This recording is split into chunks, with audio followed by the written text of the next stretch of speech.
Welcome. In this video I will show you how to set up parental controls on your Philips PFS6939 TV.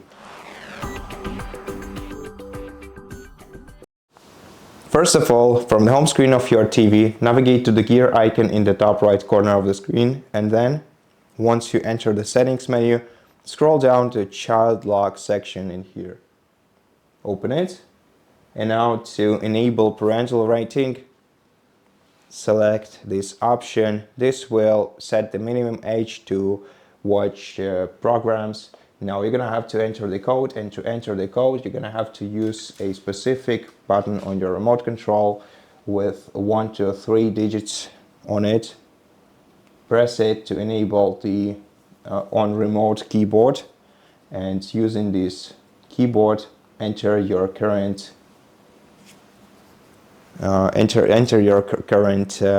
PIN code, and then select a minimum age to watch rated programs in here,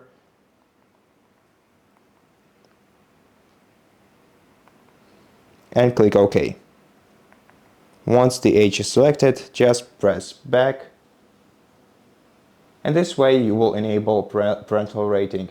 And if you want to enable or disable the app lock, you have to either switch this toggle to the right to enable it, or switch it to the left to disable it.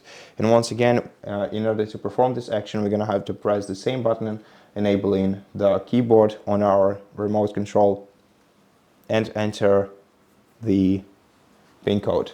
And that's it. Thank you for watching this video. If you liked it, please consider subscribing to our channel, leave us a like in the comment below, and I'll see you in the next one.